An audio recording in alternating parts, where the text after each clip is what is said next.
এখন আমরা set of ফাংশনের বাদ, ইন্টারসেকশন এবং ইউনিয়ন নিয়ে আলোচনা করব। এই বাদ যেটাকে আমরা বিয়োগ আকারে চিনি, এটাকে সেট অফ ফাংশনের মধ্যে বলে বাদ।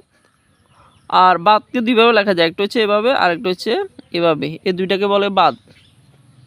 দেখো a সমান 3,4,5 এবং b সমান 4, 5, 6 হলে a বাদ b কত? বাদ মানে মিল থাকলে ওই সংখ্যাটা বাদ। যেমন দেখো এখানে 3 আছে, এখানে 4 আছে, তার মানে মিল নেই। তবে আমাদেরকে একটা কথা মনে রাখতে হবে, সবসময় আমাদেরকে প্রায়োরিটি মানে অগ্রাধিকার দিতে হবে প্রথম গড়কে। সবসময় অগ্রাধিকার দিতে হবে কোন গড়কে? প্রথম গড়কে। এখন দেখো 3 এখানে আছে, এখানে নাই, তার মানে 3 এটা বাদ যাবে না। 4 এখানে আছে, এখানে আছে, তার মানে 4 এটা বাদ। 5 এখানে আছে, এখানে আছে, তার মানে 5 এটাও বাদ। এখন দেখো প্রথম গড়ে যেহেতু আমাদের সংখ্যা শেষ, এখানে আর কোনো সংখ্যা নাই, তা এই জন্য পরের গড়ের দিকে আমাদের আর তাকানোর দরকার নাই, কারণ আমরা সবসময় প্রায়োরিটি দিব প্রথম গড়কে বেশি। এখানে তাহলে আমরা পেয়েছি কত? শুধু 3, তার মানে আনসার হচ্ছে আমাদের কত? 3। 2 নম্বর কোশ্চেন, m সমান 4,5 এবং n সমান 5,9 হলে m এ n এর মতো যেটা দেখতে পাওয়া যাচ্ছে এটাকে বলে আমরা ইন্টারসেকশন। ইন্টারসেকশন মানে আমরা মিলগুলা নিব, আর বাদের ক্ষেত্রে আমরা মিলগুলা বাদ দিয়ে দিব। এটা আমাদের মনে রাখতে হবে।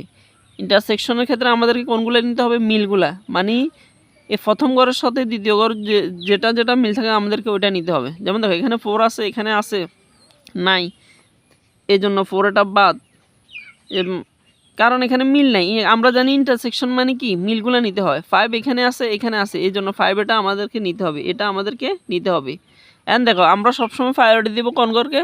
প্রথম গড়ে যেহেতু আর সংখ্যা নাই, এই জন্য আমাদের আর পরের গড়ের দিকে তাকানোর দরকার নাই, কারণ আমরা সবসময় প্রায়োরিটি দিব বেশি প্রথম গড়কে। এখন দেখো এখানে শুধু 5 এটা মিল আছে, 5 এটা, এখন দেখো তো 5 কোন গড়ে আছে, এই দেখো এখন এখানে আমাদের খ নম্বর, এটা হচ্ছে আনসার। 3 নম্বর কোশ্চেন দেখো, যদি a সমান ABC ও b সমান CF হলে, b সমান EF হলে a ইউনিয়ন b কত? এখন দেখো এটা এখানে যেটা আছে ইউর মতো যেটা দেখতে, এটাকে বলে ইউনিয়ন। এই ইউর মতো যেটা দেখতে পাওয়া যাচ্ছে এটাকে বলে ইউনিয়ন, আর n এর মতো যেটা আছে এটাকে বলে ইন্টারসেকশন।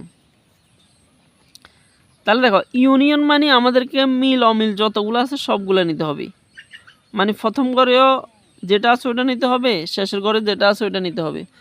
তবে একটাকে একের অধিক নেওয়া যাবে না, অর্থাৎ এখানে যদি এ একবার থাকে, এখানে একবার থাকে, যদি দুইবার থাকে তবে আমাদেরকে এই একবারই নিতে হবে। এ যদি এখানে থাকে তবে আমাদেরকে শুধু একবারই নিতে হবে।